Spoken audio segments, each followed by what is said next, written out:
प्यारे बच्चों, आज हम कक्षा 7वीं विषय हिंदी व्याकरण पुस्तक गुलमोहर हिंदी व्याकरण उपविषय पाठ 11 सर्वनाम तथा सर्वनाम के भेद।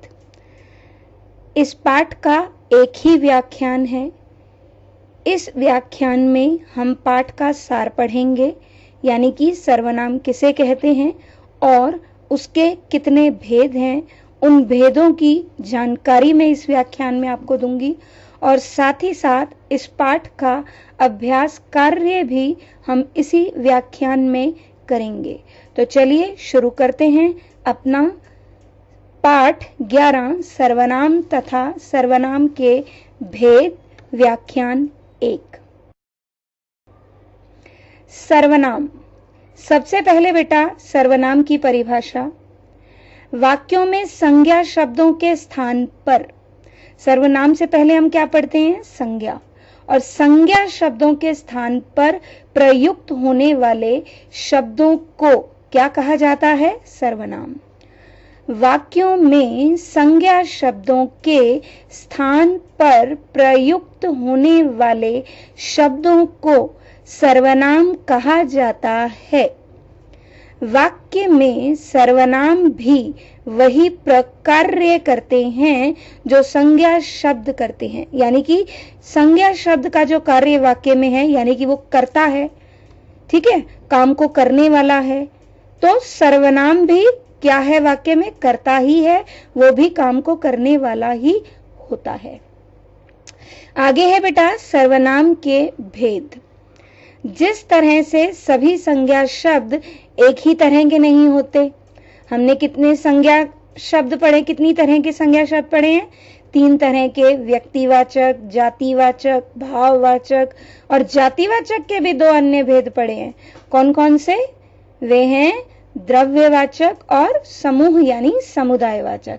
उसी प्रकार जिस तरह से सभी संज्ञा शब्द एक ही तरह के नहीं होते, उसी तरह सभी सर्वनाम शब्द भी एक ही तरह के नहीं होते। सर्वनाम के 6 भेद होते हैं। तो यहाँ हमने क्या पढ़ा कि सर्वनाम के कितने भेद हैं?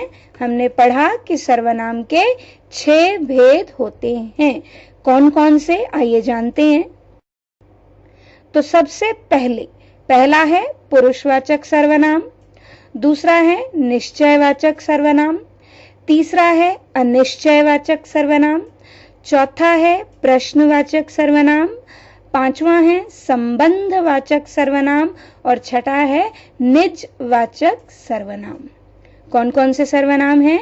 पुरुषवाचक, निश्चयवाचक, अनिश्चयवाचक, प्रश्नवाचक, संबंधवाचक और निजवाचक। तो आइए अब इनकी विस्तार पूर्वक जानकारी प्राप्त करते हैं। तो सबसे पहले पुरुषवाचक सर्वनाम। नंबर 1 कौन सा है? पुरुषवाचक सर्वनाम। जब भी 2 लोग बात करते हैं, जब भी 2 लोग बात करते हैं, तब बातचीत करने वालों में एक कौन होता है? वक्ता यानी बोलने वाला। बोलने वाला व्यक्ति क्या कहलाता है? वक्ता। तो दूसरा श्रोता यानी सुनने वाला।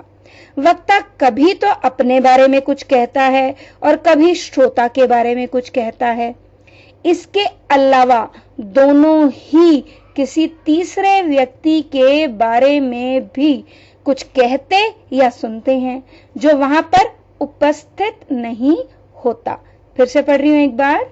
जब भी 2 लोग बात करते हैं, तब बातचीत करने वालों में एक वक्ता अर्थात बोलने वाला होता है और दूसरा श्रोता यानी कि सुनने वाला होता है।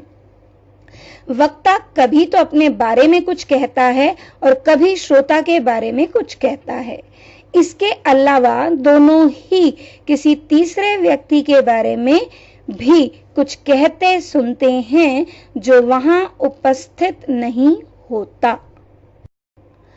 ऐसी स्थिति में तीनों ही पुरुषों, कौन कौन से 3 पुरुष हो गए? एक बोलने वाला, दूसरा सुनने वाला और तीसरा जो वहां उपस्थित नहीं है।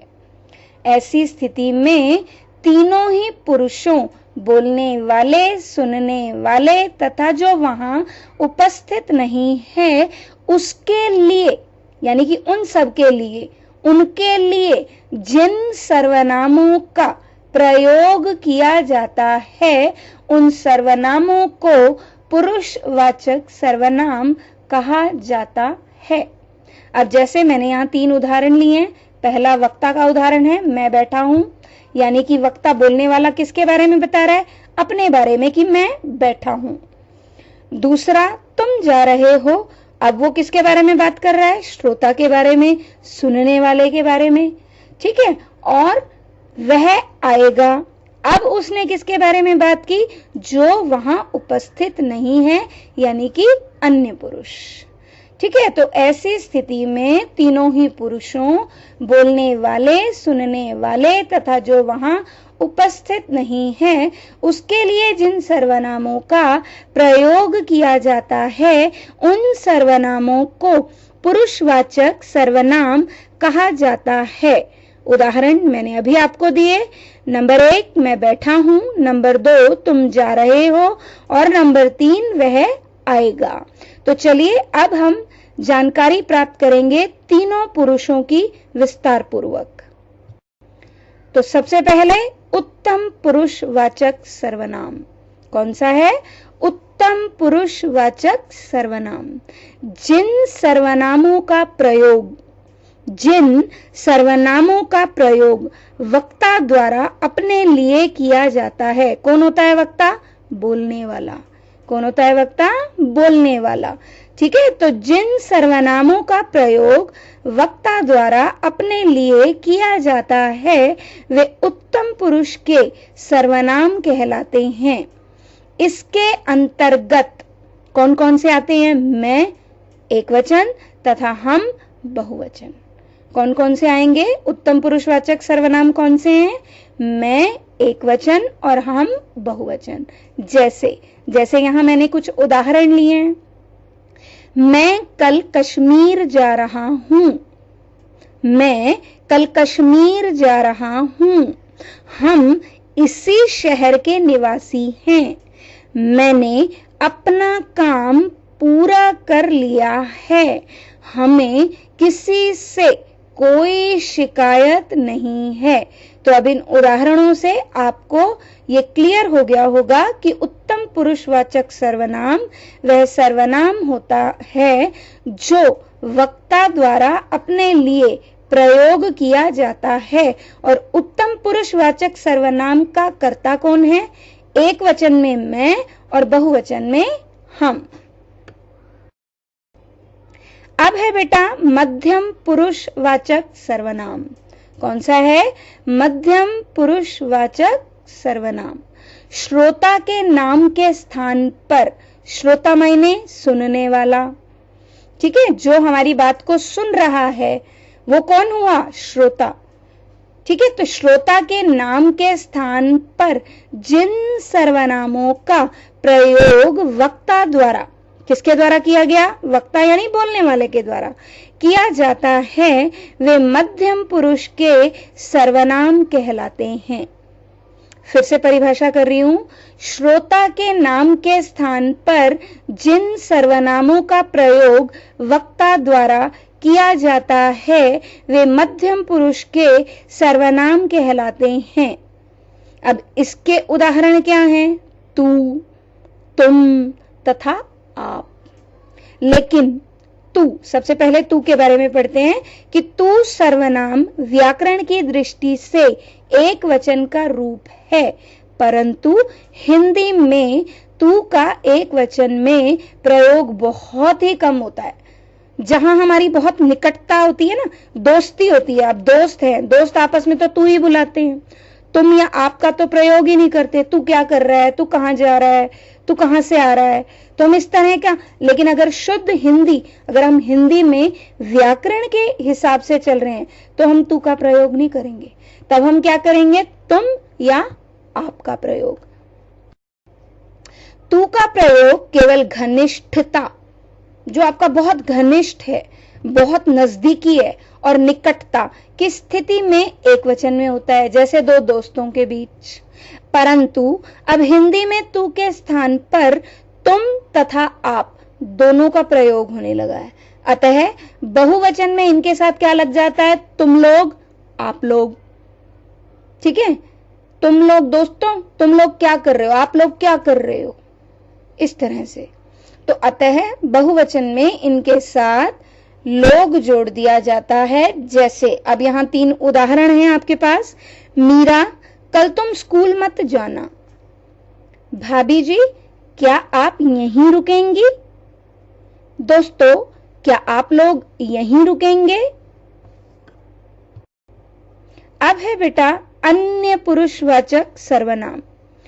अन्य पुरुषवाचक सर्वनाम किसके बारे में? अब तो वक्ता भी हो गया और श्रोता भी हो गया। तो ये है उस अन्य व्यक्ति के लिए जिसके बारे में बात की जा रही है, लेकिन वो वहां पर उपस्थित नहीं है। तो वक्ता और श्रोता के द्वारा किसी अन्य व्यक्ति के स्थान पर जिन सर्वनामों का प्रयोग किया जाता है वे अन्य पुरुष के सर्वनाम कहलाते हैं। इसके अंतर्गत एक वचन में वह तथा बहुवचन में वे प्रयुक्त होते हैं। जैसे वह बीमार है, वे ताज होटल में ठहरे हुए हैं। अब है बेटा नंबर 2 निश्चयवाचक सर्वनाम। सबसे पहला हमने क्या पढ़ा? पुरुषवाचक सर्वनाम। फिर हमने पुरुषवाचक सर्वनाम के आगे 3 भेद पढ़े, उत्तम पुरुषवाचक, मध्यम पुरुषवाचक और अन्य पुरुषवाचक। अब हमारा सर्वनाम का है दूसरा भेद, निश्चयवाचक सर्वनाम। जिन सर्वनामों से किसी निश्चित व्यक्ति या वस्तु का पता चलता है उन्हें निश्चयवाचक सर्वनाम कहा जाता है। जिन सर्वनामों से किसी निश्चित व्यक्ति या वस्तु का पता चलता है उन्हें निश्चयवाचक सर्वनाम कहा जाता है। इसके अंतर्गत एक वचन में यह वह और बहुवचन में ये वे रूप आते हैं। यह तथा ये का प्रयोग निकटता की वस्तुओं के लिए होता है और वह तथा वे का प्रयोग दूर की वस्तु के लिए। निकटता के लिए किसका प्रयोग? यह है ये, एक वचन यह है, बहुवचन ये, और दूर की वस्तु के लिए वह वे का प्रयोग किया जाता है। तो अब जानते हैं उदाहरणों से कैसे। मदन, यह क्या उठा रहे हो? छात्र, ये तो किताबें हैं जो फट चुकी हैं। अध्यापक, वह क्या चमक रहा है? बच्चा, वे कौन हैं? उनको पहले तो कभी नहीं देखा। तो हमने निकटता के लिए कौन सा पढ़ा? यह और ये, और दूर के लिए वह और वे। अब है बेटा तीसरा भेद, अनिश्चयवाचक सर्वनाम। अनिश्चयवाचक सर्वनाम, निश्चय यानी कि निश्चित वस्तु, लेकिन अनिश्चय क्या हो गया? जिस व्यक्ति या वस्तु के बारे में निश्चित ना हो। जब किसी व्यक्ति या वस्तु के बारे में निश्चित न हो कि वह व्यक्ति कौन है या वह वस्तु क्या है, तब जिन सर्वनामों का प्रयोग किया जाता है उन्हें अनिश्चयवाचक सर्वनाम कहते हैं। हिंदी में कोई, बाहर कोई खड़ा है। अब कोई किसके लिए आ गया? व्यक्ति के लिए। चाय में कुछ गिर गया, अब कुछ किसके लिए आया? वस्तु के लिए। तो हिंदी में कोई व्यक्ति के लिए तथा कुछ वस्तु के लिए अनिश्चयवाचक सर्वनाम हैं। जैसे शायद, शायद बाहर कोई खड़ा है। मुझे भी कुछ मिल जाता तो अच्छा होता, यानी कि कोई चीज मिल जाती। अगला है बेटा प्रश्नवाचक सर्वनाम। कई बार किसी व्यक्ति या वस्तु के बारे में मन में प्रश्न उठते हैं कि वह व्यक्ति कौन है या वह वस्तु क्या है। ऐसी स्थिति में उस व्यक्ति या वस्तु के स्थान पर हम प्रश्नवाचक सर्वनामों का प्रयोग करते हैं। कैसे? हिंदी में कौन व्यक्ति के लिए, क्या, कौन सा, कौन सी वस्तु या घटना के लिए प्रश्नवाचक सर्वनाम हैं। जैसे कौन बोल रहा है, यहां कौन सोएगा, आज आपने क्या बनाया है, इन घड़ियों में से आपको कौन सी पसंद है। तो ये हैं कुछ उदाहरण किसके, प्रश्नवाचक सर्वनाम के। तो चलिए आगे बढ़ते हैं। अगला है बेटा संबंधवाचक सर्वनाम। मिश्र वाक्य में एक प्रधान उपवाक्य होता है और शेष आश्रित उपवाक्य। कुछ सर्वनाम प्रधान उपवाक्य में आए संज्ञा या सर्वनाम के साथ आश्रित उपवाक्य को जोड़ने का काम करते हैं, क्योंकि ये सर्वनाम जो है आश्रित उपवाक्य का प्रधान उपवाक्य के साथ क्या कर देते हैं, संबंध जोड़ देते हैं। अतः इसलिए इनको संबंधवाचक सर्वनाम कहा जाता है। हिंदी में जो, जिसे सर्वनाम है।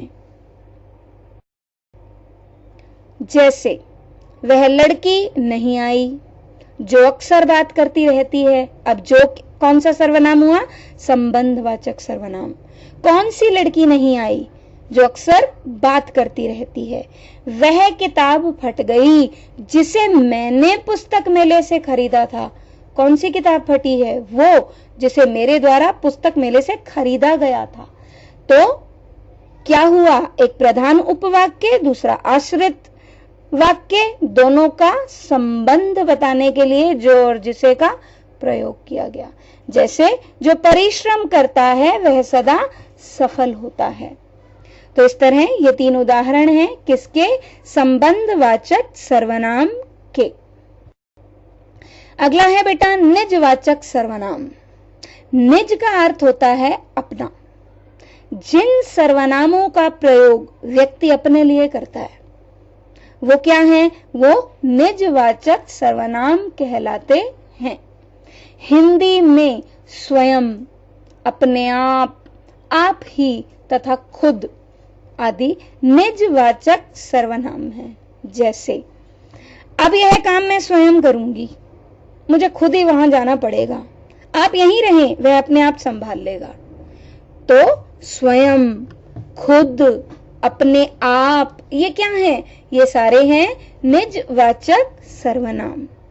तो बेटा हमने अब तक क्या पढ़ा कि सर्वनाम किसे कहते हैं, सर्वनाम के 6 भेद और उनकी विस्तार पूर्वक जानकारी।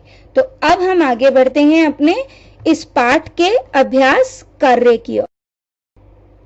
सबसे पहला प्रश्न, निम्नलिखित वाक्यों में रेखांकित सर्वनाम के भेद लिखिए।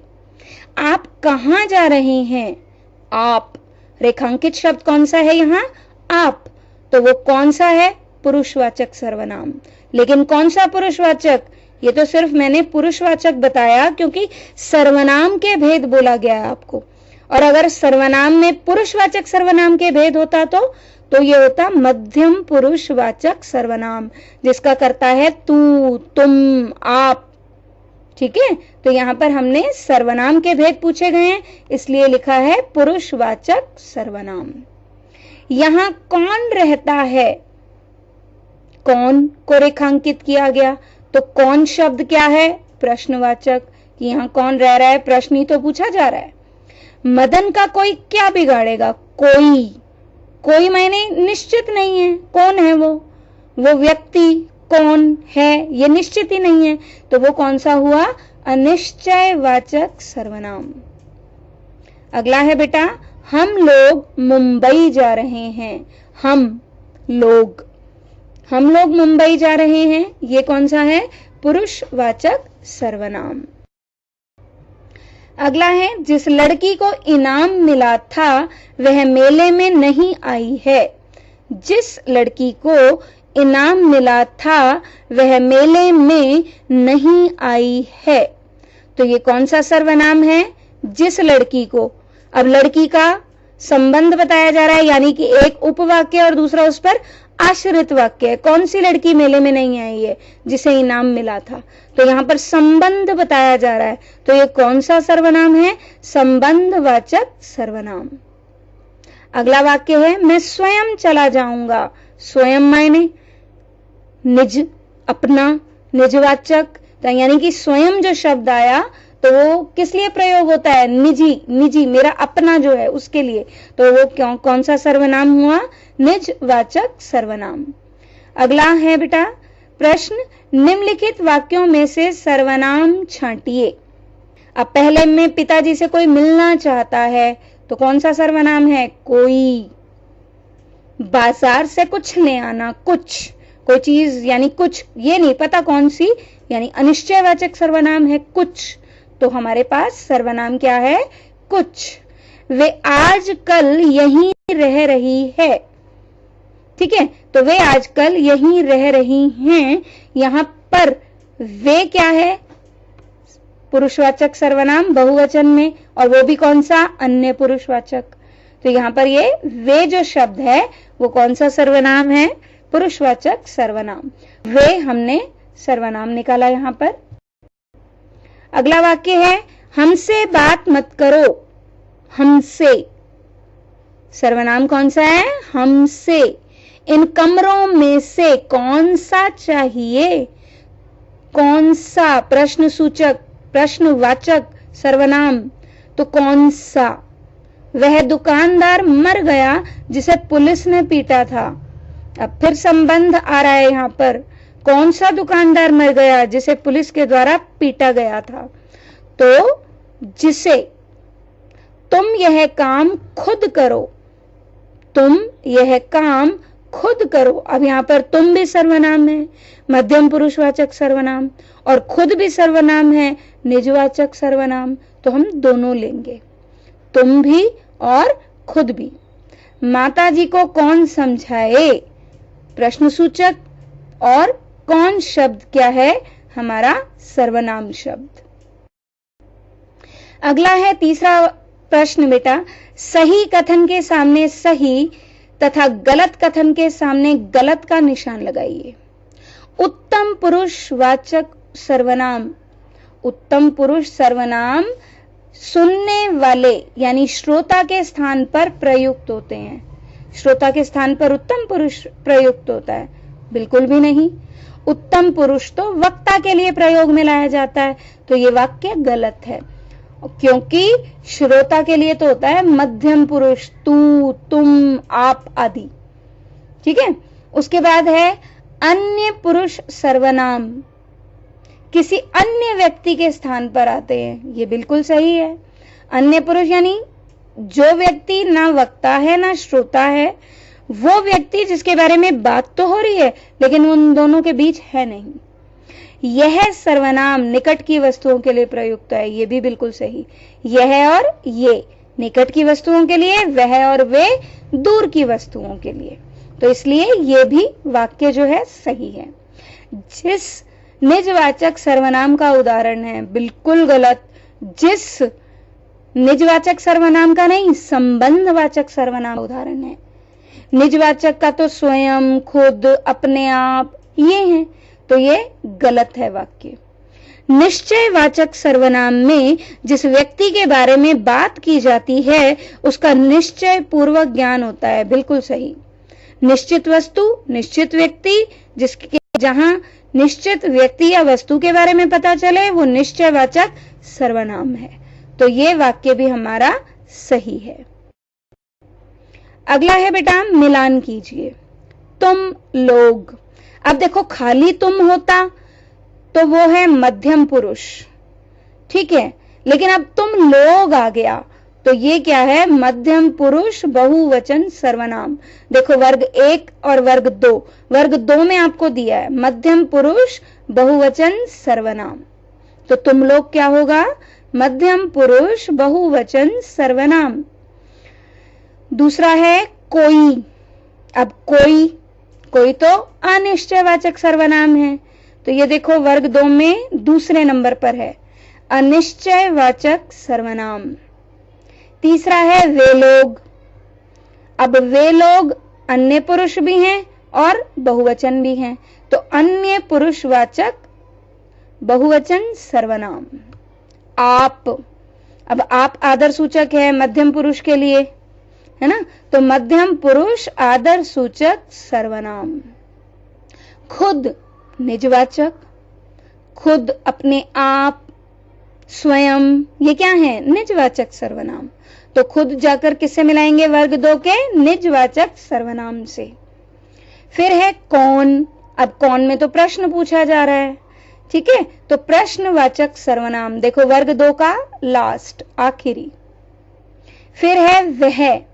अब वह है अन्य पुरुषवाचक सर्वनाम, तो अन्य पुरुष एक वचन सर्वनाम। फिर है जो। जो, अब ये क्या है, ये है हमारे पास संबंधवाचक सर्वनाम। वह लड़का नहीं आया जो कल बाजार में घूम रहा था। तो अब जो क्या हुआ, संबंध बता रहा है ना, कौन सा लड़का नहीं आया, तो यह है संबंधवाचक सर्वनाम। वर्ग 2 के पहले संबंधवाचक सर्वनाम से मिलाना है इसे। तो ये आपका हुआ प्रश्न 4, मिलान कीजिए। अब है बेटा प्रश्न संख्या 5। निम्नलिखित वाक्यों को शुद्ध कीजिए। मेरे को क्या, मैं तो इनाम जीत ही गया। मेरे को थोड़ा ही बोलते हैं, क्या बोलते हैं, मुझे। मुझे क्या, मैं तो इनाम जीत ही गया। तो शुद्ध वाक्य क्या है, मुझे क्या, मैं तो इनाम जीत ही गया। तुम्हारे को कुछ नहीं मिलेगा, तुम्हारे को नहीं, तुमको। तो क्या होगा हमारा वाक्य, तुमको कुछ नहीं मिलेगा। अगला है, तेरे को चलना है तो चल, नहीं तो रहने दे। तेरे को नहीं, तुमको, तुझको, तुझे। चलना है तो चल, नहीं तो रहने दे। तुझको चलना है तो चल, नहीं तो रहने दे। तुझे चलना है तो चल, नहीं तो रहने दे। लेकिन तेरे को नहीं आएगा, तेरे को गलत है यहां पर, ठीक है। आप लोग मेरे को भी साथ ले चलिए, मेरे को नहीं, मुझे। मेरे को के स्थान पर क्या आएगा, मुझे। आप लोग मुझे भी साथ ले चलिए। और अगला वाक्य है, हमारे को यह सब अच्छा नहीं लगता। हमारे को नहीं, हमें। हमारे को के स्थान पर क्या लेंगे हम, हमें। हमें यह सब अच्छा नहीं लगता। तो ये था बेटा आपका पाठ 11 सर्वनाम। सर्वनाम की परिभाषा, सर्वनाम के भेद और सर्वनाम का जो एक्सरसाइज यानी अभ्यास कार्य आपकी पुस्तक में है वो। तो अब है आपके पास गृह कार्य। पाठ में कराया गया यानी कि जो अभी मैंने पाठ से संबंधित अभ्यास कार्य कराया है उसे पुस्तक में लिखना है, उत्तर पुस्तिका में नहीं, नोटबुक में नहीं, बुक में। बुक में एक्सरसाइज फिल करोगे। तो पाठ में कराया गया अभ्यास कार्य पुस्तक में लिखना व याद करना है। तो धन्यवाद, मिलते हैं अपने अगले व्याख्यान में।